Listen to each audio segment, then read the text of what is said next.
Premier Pro Wrestling Randcast. I hope you guys are appreciating those shorts and the stories there. Please note that we're running this without YouTube ads on it. The only advertising you're going to see here is our products. Premier Pro Wrestling on Patreon. Please support us there. Premier Pro Wrestling on Pivot Share. Those are our streaming services. And Premier Pro Wrestling on Pro Wrestling Tees. Yeah. Casey, if I bring up this name to you, do you know who Gunther is? Yeah, I mean, that's that kid from Europe, right? Yeah, do you remember what they used to call him? He used to be called Walter. That's right. So if you remember, man, the smart marks, the INDIOTS, were in such disarray because what are they doing to our Walter? They're turning him into a Nazi. They've called him Gunther. I mean, they were like, good to me. They're like, oh, he's ruined, and all this crap, He's ruined. All I do is hear this stuff. I don't really pay attention, I knew who Walter was. And it was funny because at the time I was trying to represent Jay Bradley to Canyon Cayman when he was in charge of talent relations for WWE. And we were going back and forth, and he wasn't running Jay down at all, but he was just talking about the term was something to do with unattractive, And I said, well, I've noticed that you guys have hired that Walter. Is he attractive? But anyway, I knew who he was, and I saw some of his stuff, and I thought, well, that's a great gimmick, man. But he was bigger than Bradley, but at the time, and he has, I didn't at the time see the young Gunther, at that point, green young Gunther, being any more palatable to the wrestling fan than Jay Bradley, but I didn't really know Gunther, so I couldn't make a judgment call. I didn't know his work, you know what I mean? Or what was his name again? Walter. So let's fast forward. The only things I would see is the things that would pop up, and I would see all these people, man, like what's that thing you say about, give them that spiel that Shatner gave about SNL to the... Oh, yeah. Give us that spiel, that promo. I know that some of you have traveled here hundreds of miles, thousands of miles, and the years of receiving your calls and letters. I just want to say, get a life, would you, people? I mean, it's just a TV show. It's just a TV show. You, right there. You're 40. Have you ever been with a woman? No, I didn't think so. So, why don't you all get jobs, move out of your parents' basements, and grow the hell up? It's just a TV show. They were just going crazy, like you just said, like almost to the point where someone had to say that Shatner promo on them. You know what I mean? Yeah, it's just pro wrestling, damn it. Yeah. So fast forward, now we see Gunther, who's still ginormous, but we see this kid in shape. He's got to be down 50 pounds bare minimum. I'm going to go ahead and say 60 pounds.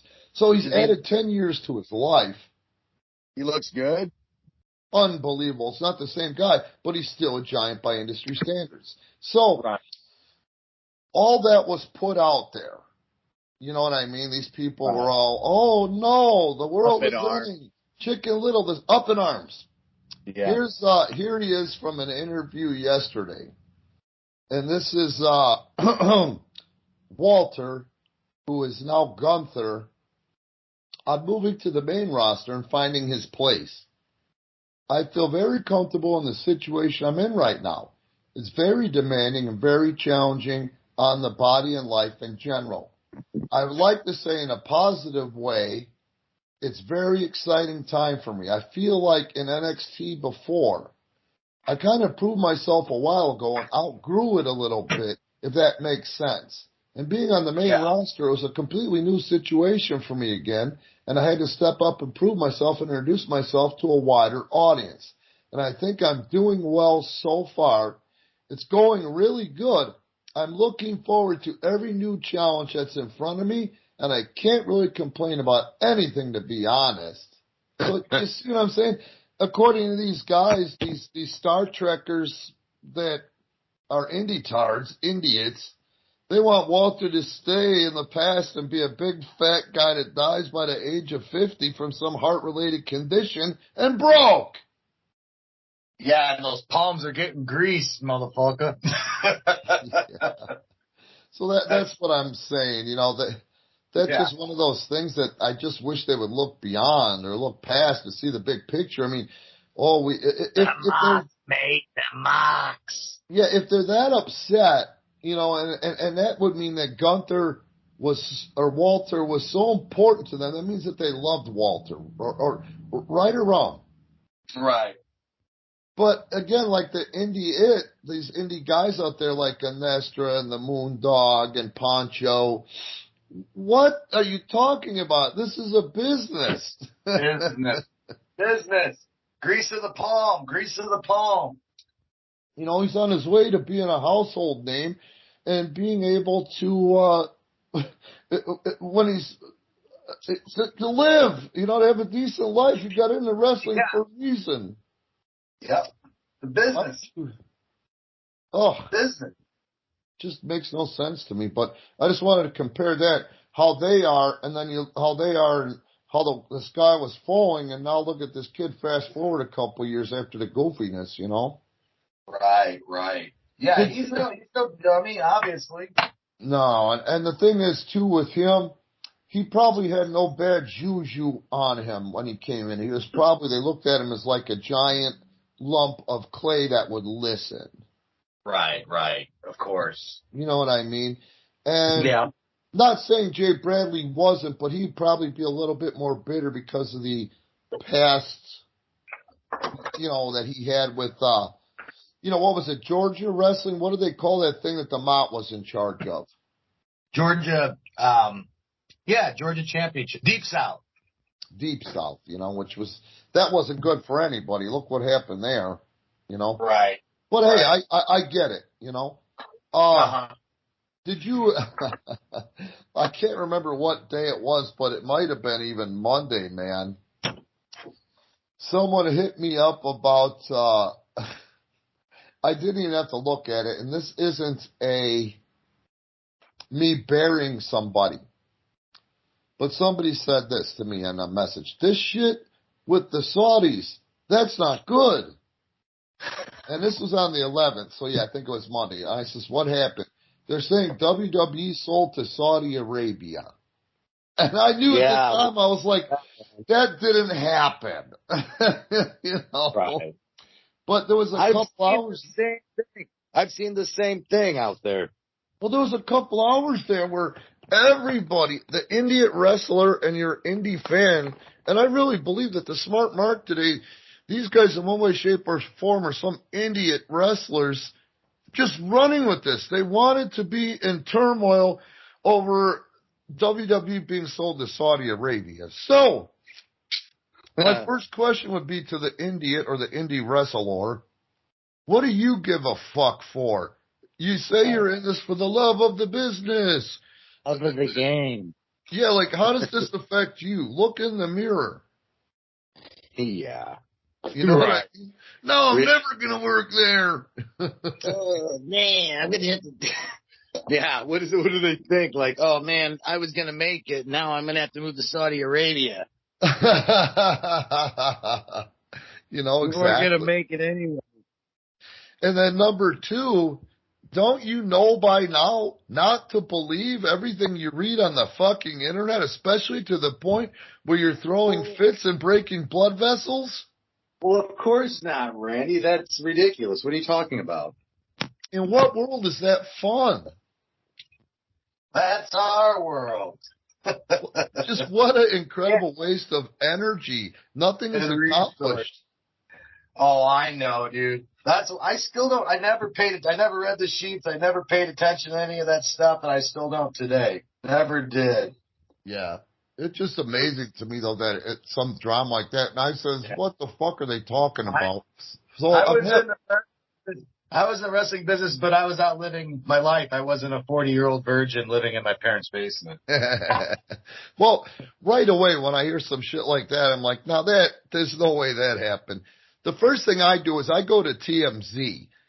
Not that I'm a believer or have any faith in TMZ or their writers or anything, but I do know they've had the fuck suit out of them over the years. Sure. And therefore, they pretty much tell the truth because of their false reports in the past and the millions they spent on them. So I know if they like it or not or want to or not, they're going to be a credible news source. Right, right. So I just copied and pasted that where it says, no, don't believe the bullshit internet rumor. Oh, okay. Okay. Oh, boss, guess I done it again, boss. Yeah, WWE has not been sold to Saudi Arabia's public investment fund.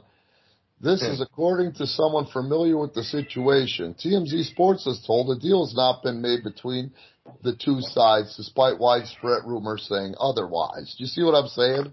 Yeah, oh yeah, for sure. They wanted to believe the worst. They wanted to believe there was a boogeyman again. Yeah, boogeyman. The other thing is they had all that drama over Vince McMahon's Me Too or whatever the hell, which it's not the same thing. Somebody accepted money, signed an NDA. It's not the same thing as a predator. Okay. You know, some terms were laid out, you know. And an NDA in that situation, when they accept said payment, means they've got to shut up about it for a certain amount of years, you know. Sure, yeah. This guy who's just, they couldn't live without Vince. You know, but everybody wished him he should die. I hope he dies. Good, he stepped down. Triple H is back. That means we're going to see Adam Cole again with his dad body. That motherfucker never stepped down. He never stepped down. He went on vacation for a little bit, and he still had the controlling shares. Anybody that knows Vince knows that's the case, I'm telling you. Exactly. And I've seen people, old-timers in the industry, buy into that bullshit. And I stuck to my guns the whole time. The motherfucker never left. Stop. I don't want to waste my energy. I did, too. And, dude, and trust me, I am not there's people that know Vince way better than me. I just had a small but cordial relationship with him. But just observing him. Yeah. Just observing him. This is a guy, if you don't know, Casey was on the WWE roster for 5 years. So go ahead. Yeah. Yeah, no, I'm just saying, like, from knowing the people that worked around him and seeing the man work, I still stuck to my guns too. I'm like, when he's actually out of there, I'll believe it when I see it. There's more, I've seen more evidence that this guy is going to stick around because that's the way Vince is. You don't know Vince. Vince doesn't sleep. He works 25 hours. He works 25 hours a day, 8 days a week. That's how that man operates. And it's his baby until I actually see it from my own eyes. I will stick to my guns on that too. Until I hear it from Vince McMahon, not on a wrestling camera, but talking to a mainstream news, saying it directly, I will not buy it. Because I don't know him as well as you do, but I know that guy is too. Yeah, of course. You know Vince. That's how Vince is, man. You know how much money he's got? I mean, the money that he's reported to have, but his assets and all the stuff that isn't reported, at 76 years old or 80 years old, whatever he is, money's not important to him. It's his legacy, folks. Of course. Yeah, I believe that too. I mean, but that's just the way he is. Like I said, to be as successful as you are, something flips. You have to be that successful and that driven. It has to become your life, you know? Exactly. It's like I said, that's why he doesn't go on vacation, because he wouldn't enjoy going on vacation. Yeah. The only thing he enjoys doing is what he does. Exactly. It's not, something switches. Some people, usually the people that are millionaires, something switches to where they don't work to live anymore. They live to work. Exactly. That's usually what it takes to be that successful. And the other part of that is, you've heard it said before, if you love what you do for a living, you never work a day in your life. Right. You know?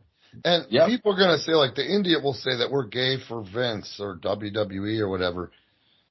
My side of that is that it's the only place to make a real living. The opportunity that they provide individuals that have earned it is unsurpassed. Right. Why are you supportive of Vince and WWE? Well, why I'm supportive is just because I'm not supportive, but I mean, it's just common sense. I mean, there's not a better worker in the history of this business than Vince McMahon. There's never been a guy more successful in this business than Vince McMahon. Yeah. Who do you want to follow? who do you want to take as your role model, or who you look up to? Exactly. You know? I think if there's one person, nothing against the boys or workers, but I think if there's one person that you could pick to pick someone's ear, I think it'd be Vince McMahon. Well, exactly. He's the best ever. He is the best ever what he's done. The most successful person in pro wrestling, period. And there's no one that's even close. Yeah. And if you're a prospective wrestler today, guys that work for Tony Khan's ROH, guys that work for Tony Khan's AEW, guys that work for Impact Wrestling, they're not making a living. Their contracts are not guaranteed income. They're guaranteed that they can't take any other dates if they accept this deal with the devil with those companies. Now, Tony pays more, but again, Tony might not even be on television in a year. Right. Who knows? Yeah. Now, in Japan, the bar has been lowered so much, and I don't think that they've come back yet wrestling-wise, recovered fully from the COVID. Right. People in Japan, the fans, would better take to a real larger-than-life Western influence than these scrawnies that do pissy flips and 460s and all that crap. But it is what it is right now, and it's turning a profit. But those guys aren't making any long-term money. And look at the kid Kenny Omega, who only made his chops there for a short time, who was basically in a bucket at 40. Mm-hmm.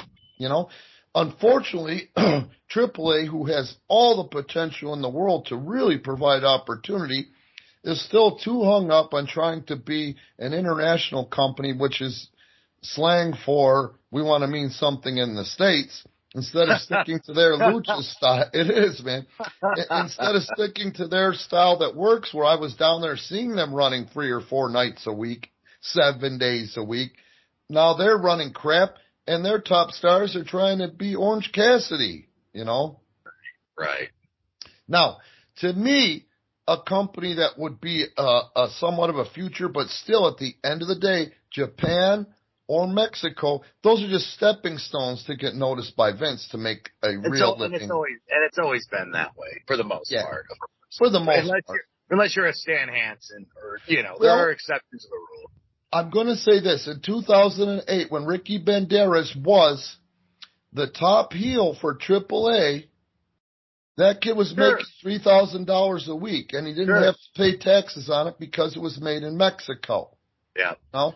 Right. But the one place that I think could have a future nobody could get into because as for Americans or even out of the country, except for Mexico, CMLL, they have stuck to their guns and they are dominating the Mexican wrestling fan. And truth be known, in Mexico, they don't have a real television rating system.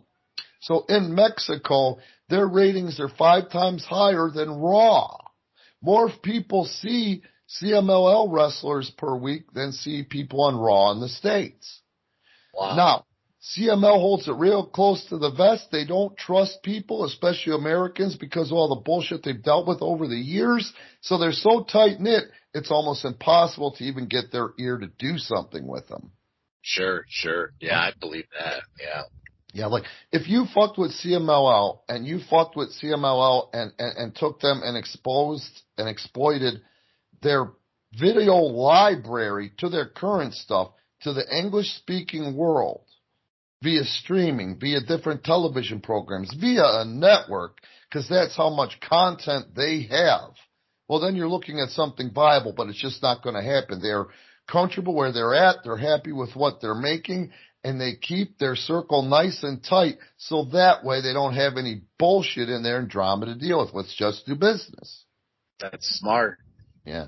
And it must be something else because they goddamn, I think it's Ken, what's his name? What were those guys' names from the power plant? Palumbo, O'Hare, and Gendrick. Yeah, okay. That guy had to have been down in CMLL after he left WWE for the last 20 years, Casey. Yeah. He's still there. Yeah, he's making good money then. And I'm sure he saved it. He'll retire when he wants to, you know. But outside of that, that's why if you're a wrestler, you should aspire to work for Vince. That's the real wrestling company. He's the NFL. The rest is just glorified amateur teams. Absolutely, man. That is the big leagues. There's no doubt about it. That's the New York Yankees. If you're playing for anybody else, it's the fucking Toledo Mudhens. You want to play? You want to wear the pinstripes, or you want to be down in Double-A ball? Not even Toledo Mudhens, man. They're more like what's that movie? The Rookie. I think it's The Rookie. Yeah, the Oilers with Brandon Frazier, and they got to stop in the middle of the game for the train to come through the field. Oh, that's Bull Durham. Bull Durham, okay. The Durham Bulls. Brandon Frazier, no, that's Kevin Costner and Andy Dufresne. Yeah, these guys are the Durham Bulls. You know, there's cows and livestock on the field. They got to dive around the cow pies to catch the pop-ups. You know. No, actually, just where the train comes through the outfield. That's actually Brewster's Millions with Richard Pryor and John Candy. Oh, yeah, okay. God, you got a good memory. Yeah, I remember that movie. Yeah. I haven't seen it forever in a day. Brewster's Millions. So you haven't watched any wrestling? You know, I just actually listened to a little bit of just some podcasting, I guess, or just clips of podcasting. Who's the guy that does the show with Dutch, the European fellow? Is that current or is that old? Because I think they stopped on Dutch. That's Wrestling Shoot interviews. No, but he had Robert Gibson on. A current one or an old one? Oh, okay. Current this week, yeah. Yeah, I think Go ahead. No, I just listened to a little bit of Robert. Just, Robert told some stories. I should listen to that too. But what he does is I think he talks with someone and gets as most as he can out of them, and then he moves on to the next one. Right. I think so too. Now, I think Dutch did have a recurring show weekly, but I don't know if he's still doing that or what. Okay. Yeah, because he was doing something weekly with that guy, but I think that has run its course. That's why it's hard for me to keep up with him. Although I like him and I like his style and I love his production value. Yeah, I'll find out about that for you if Dutch still has a weekly show. So, insofar as building the podcast, it should be apparent to everybody by now what separates us from the other podcasts that are out there, and not knocking on any. No, fuck it. Knocking on all of them except for the guys that host them themselves like Briscoe and Bradshaw. But it's the actual places we've been and the things we've done, but we've got to build this thing because we can't keep doing it for nothing. So that being said, I've been told that if we at least had some sort of pulse on the current stuff, meaning NXT TV, Raw TV, SmackDown TV, Tony Khan TV, and then paid some attention to Impact and ROH, we would boost our listenership. So I think I'm going to dabble in that a little bit and go ahead and make cliff notes because I don't have time to watch all that wrestling and train all these guys and run 2 weekly tapings a week. But, if it gets us interested, at the end of the day, don't forget we're doing this because we're trying to garner support and stay open. Right. believe it or not, and there's those that are going to laugh, but other people that are going to get it. Now is the perfect time, and it has been for the last 5 years, to provide a viable wrestling alternative. I'm not saying our entire roster is ready to do that yet, but we've got 4 or 5 that are ready to do that. So we're building a roster that could provide a solid, tight, unsurpassed, match quality wrestling alternative. Absolutely. Without going into matches and rundowns and all that shit, I mean, look at Jose Acosta. Oh, yeah, man. That guy, he gets better every week, and his launching point was already pretty high anyways. I mean, He was already, but, since I've known him for over a year now, he's just, really coming into his own. He's really getting it. An incredible piece of talent. I think you've known him for 2 years. 2 years, yeah, okay, 2 years. Yeah. And that's what I'm saying. When I met him then, he was already pretty polished. So he just keeps getting better. He doesn't, he wants it. That's the right attitude to have. That's when is to continue to strive to get better. That's really the key. That's where a lot of people go wrong, I think, is, they are good workers, but they never want to be, you got to put in the work to become special or to be top talent in this industry. And he's incredibly humble. And here's the thing. Now, he is large enough by industry standards today to be believable. He's in good shape. But if he changes his training, boom, here's going to come the 10 to 15 pounds of muscle mass in the right places. He knows how to work out that way. He's not working out. What he's doing is he's working out and staying in ring shape and then coming in there every week, learning something new, doing something new, getting it over. He's developing his talent. And when the time comes right now, his talent is a little bit above his actual ring appearance and character. But he knows now that he's got that, now all we've got to do with like Jose Acosta is catch up his character and his ring appearance. But man, work-wise, I would put him in the top 24 in the world today. Me too. He's incredible. He's really, there's nothing he can't do. And what a storyteller. I was going to say great storyteller. And now getting a run as a heel is going to make him a better baby face, and then vice versa. I mean, it's, what a sky's the limit for that guy. Now, what about Sensei? Oh, I was about ready to say that. Same can be said for Sensei and Brandon Campbell, too. I mean, 2 incredible pieces of talent. Let's do one at a time. Let's talk about Sam, and then we'll do Brandon. Of course. Sensei, geez, talk about a look. Holy shit. Yeah. This movie star quality features. Seriously, handsome like a matinee idol. Spanish surname, Puerto Rican, and just, a body like a Greek god, and the athleticism to match. Oh. And a great storyteller, too. The story him and Brandon told last night, unbelievable. Just, man, what a And he's a different storyteller than Jose. He doesn't look at Jose and say, okay, I'm going to outdo him and end up doing him, which is what the INDIOTS do. No. He goes out there and, for example, when you put Jose versus Sam, holy shit, man, they both bring something.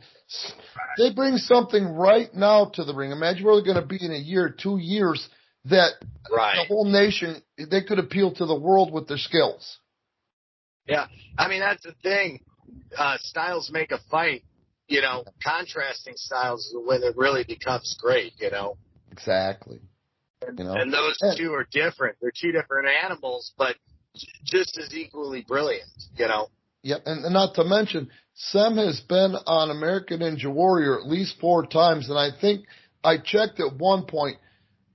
Vince is worried about his Twitter trends more than he is his television these days. Well, there were times when American Ninja Warrior was out trending WWE when Sam was on. So, to have been on there 4 times, it already proves to the nation he is aesthetically pleasing. Absolutely. Oh, yeah. And then let's talk about Brandon Campbell.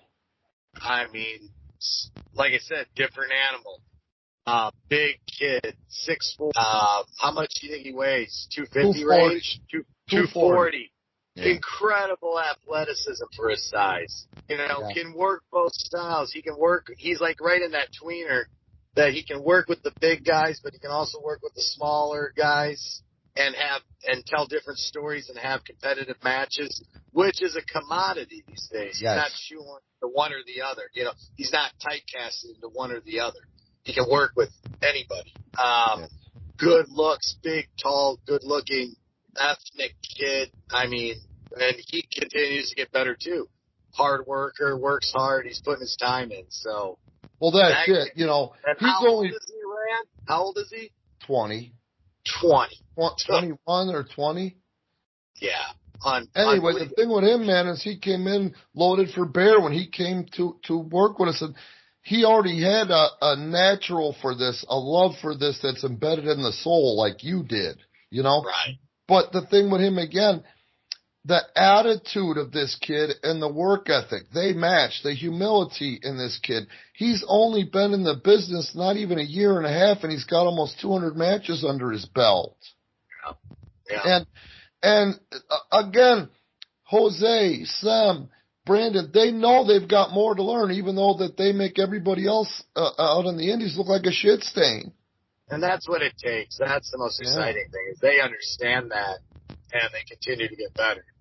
That's what it takes. We baptized Brandon Campbell by fire, you know, and just putting him in that concept alone, a King of the Iron Man division, and putting him in there and building it around him.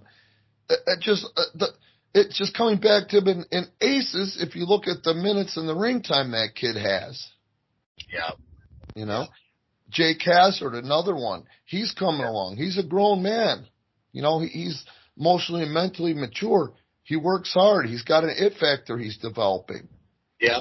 Let's talk about one of your favorites, Marcus the Science Smith.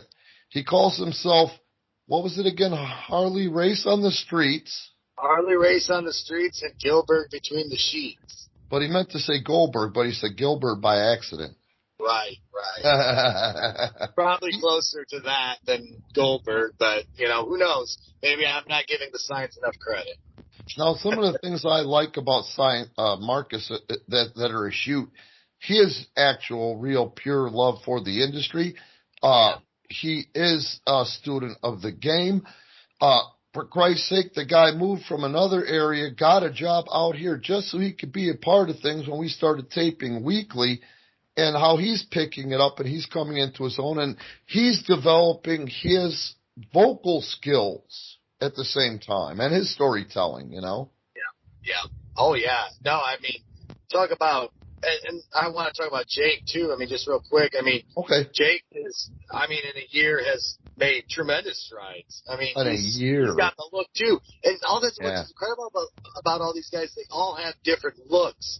That's the biggest thing, like, I found throughout the history of the industry is usually people follow the leader, whoever's over or whatever. There's a lot of cookie cutter guys. That's always been kind of the common thread in the pro wrestling industry. We're talking about 5-6 different pieces of talent that all have unique and different looks, which is really important in the business that you want to stand out. A lot of people don't or try not to. They want to be like somebody else. When you got to carve your own niche, cut your own path.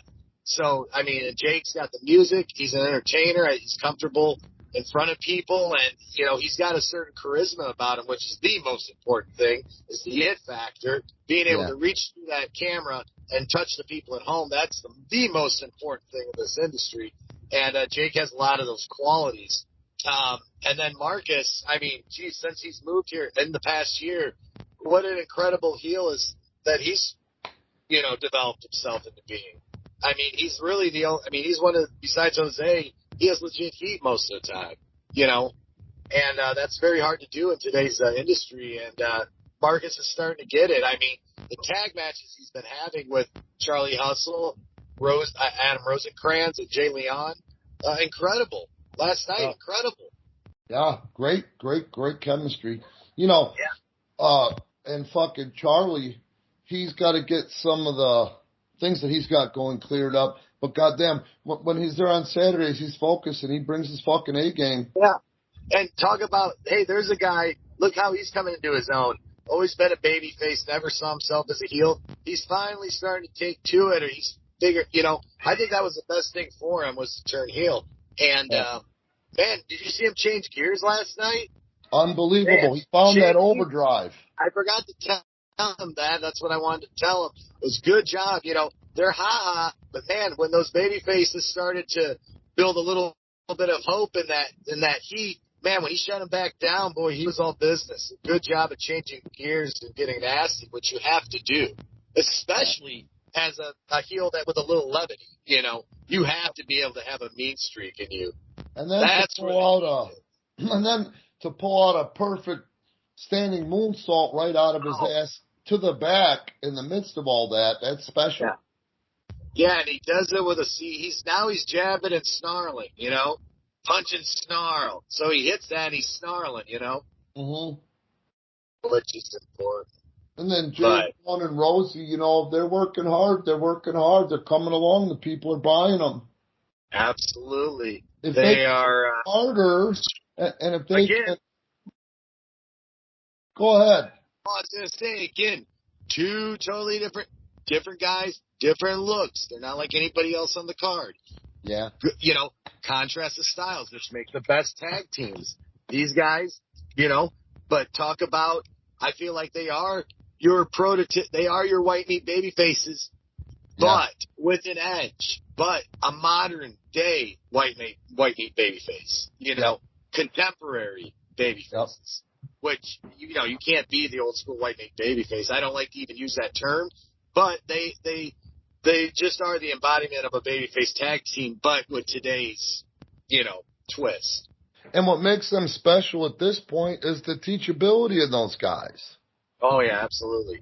You know, and these are just some of the guys on our roster. These are the guys that we're focusing on for our top of our roster of a currently small company. But these are guys that you could take and put once we have another 8 of them that are, you know, like-minded, like-talented, not doing the same things. And you got something you can really make some money with.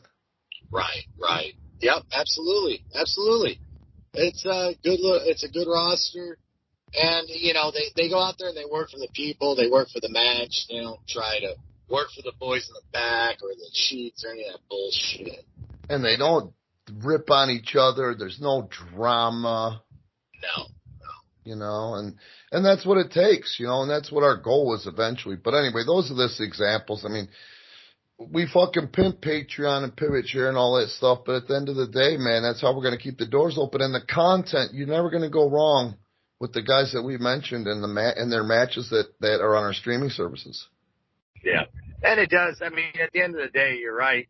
You have to have talent. You have to have these guys. Because at the end of the day, Vince has all this production, distribution, and everything. Can't compete. But without those guys in the ring, he doesn't have anything. You know?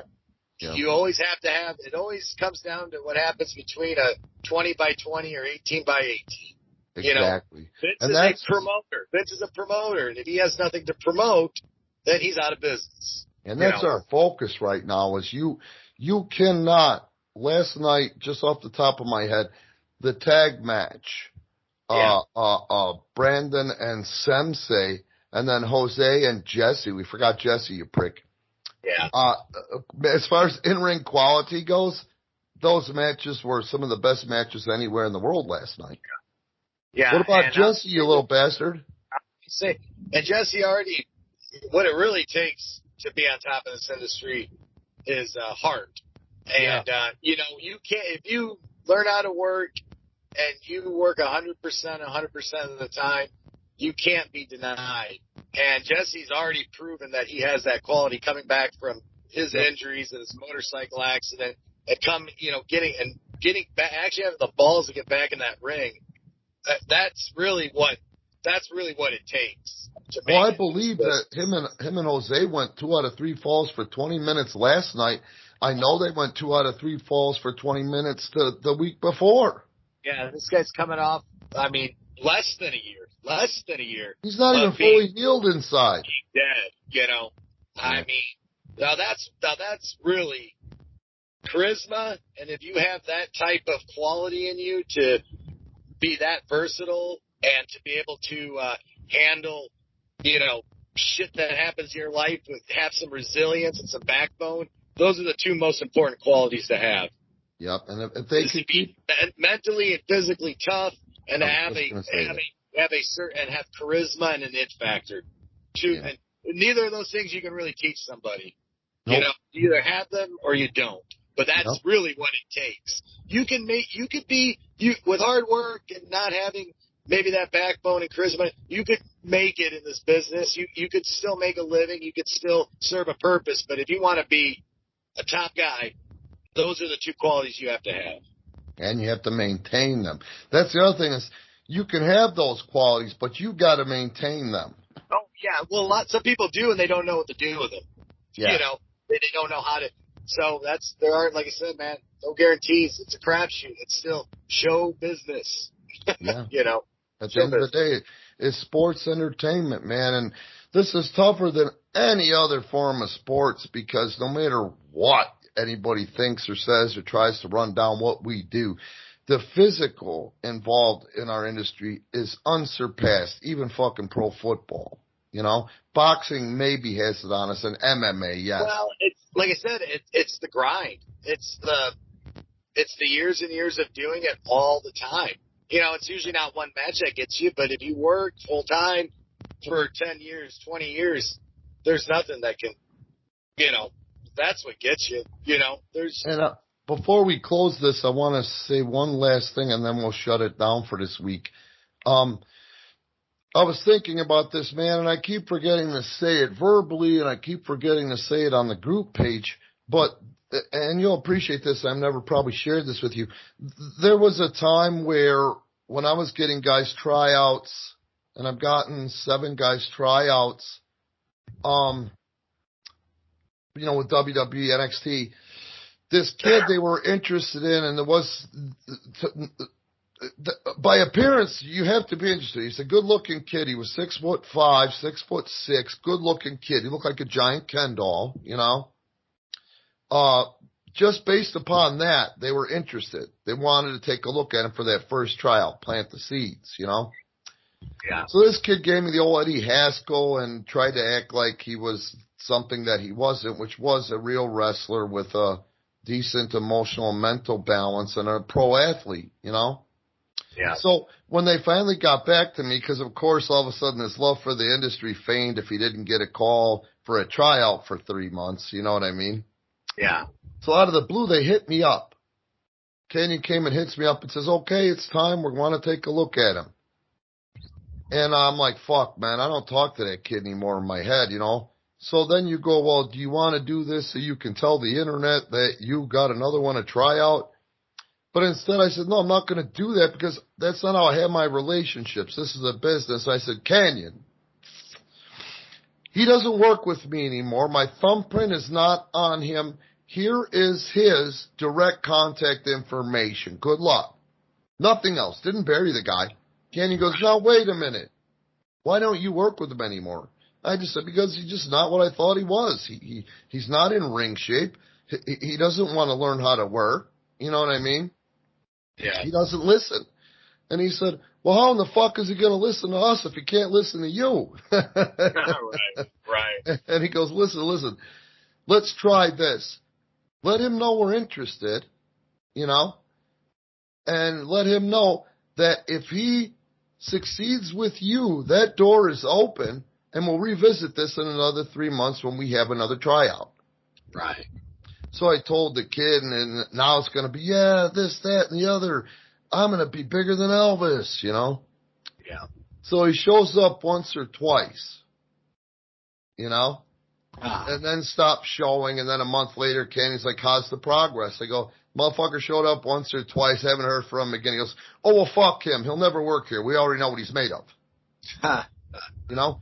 So this kid went out and said I buried him and wrecked him and said, well, you know, he's an asshole because if he knows that if I would have had a tryout, I would have been in shape for it. And I'm like, that's not what they want today. And I want my guys to hear this. They want a guy who is always in top condition, not a guy that just gets into top condition for them because they know that guy's a flake and it's not habit. Yeah, man. And they don't even see, that's the wrong mentality anyways, because they don't even realize, like, actually the easy part, and it's not easy, is getting there and the tryout and all that. The real hard part is being on the road and being in that environment and playing the politics and being beat up all the time and trying to keep yourself over. That's the hard part. So, you know, it's not. And they know that if you can't make that first commitment, you're never going to be able to survive. No. That's the thing. If you don't have if you can't get through the easiest part of the process, there's no way in hell you're ever going to survive up there. Exactly. We're talking about an industry, again, where I'll say it again, 60% of the guys that I was on the road with in 1989 for 9 months are dead. They were dead before they were 50 years old. Yeah. You know, and they want thoroughbreds today. That lifestyle can be prevented with what the world in sports knows today about fitness, diet, rehab, staying healthy, working around injuries safely, you know. Right. And they're not going to do that so just because some asshole says that he loves wrestling and bought some kick pads, you know. Right. Yeah. Yeah. And you're right. That's, they don't realize, I mean, the goal shouldn't be just to get there. The goal should be to get yourself over in this business. And that could be on, you know, any platform really. I mean, get yourself over. But, you know, this is,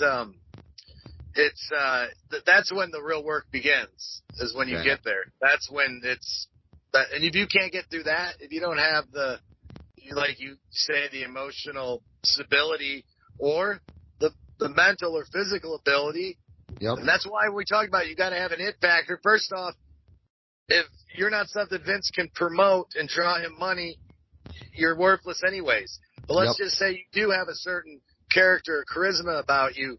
If you don't have that backbone or that mental toughness or that drive, then you're not going to make it anyways, even if he starts to promote you, decides to promote you. So you have to, and that's really the hardest part. I mean, that's, like I said, I had more fun getting there. And I mean, I liked working at WWE. I had more fun getting there. I look more fondly at the back of the business was the times when I wasn't making money and when I was, or making a little bit of money and trying to get to there, because man, when you get there, that's when the fun kind of ends. It's fun because it's fun. Well, for me, it was fun because you're stimulated from an artistic standpoint because you're working with the best in the world. You know, there is no, like I said, I told you before when I worked with Paul London and Brian Kendrick, man, anything less than fucking on point was a fail, you know? Yeah. When you work up there, man, there is no fucking up. You know what I'm saying? Like there is, but I'm just saying at that point though, you're so polished and you're working so much, man. You just as pride in yourself and your work. There is no second place. There is no, tonight, hey, because they're watching. You're on house shows too. Fuck, man, those agents, you know, like, hey, they'll come up to you. They're like, you feeling all right tonight? What? You taking a night off? You know, like they'll fucking call you out on it. So I mean, dude, well, just that. It's pressure. It's constant. Anybody says to me at this level, and it's been said to me by somebody a couple years ago, I deserve to have an NXT tryout. I deserve to be there. If you did, you would be there. Right. There's no such thing as that. There's no entitlement. There's no participation trophies, and that's what sucks about the indies, you know? Yeah. All right, man. Don't forget, guys. We're giving this to you now free of YouTube ads. So please return the favor and take a look at Patreon. Subscribe to our Patreon. Pivot Share, our streaming services. And then again, official PPW merchandise, Premier Pro Wrestling on Pro Wrestling Tees. Talk to you soon. All right, buddy. Bye. Bye.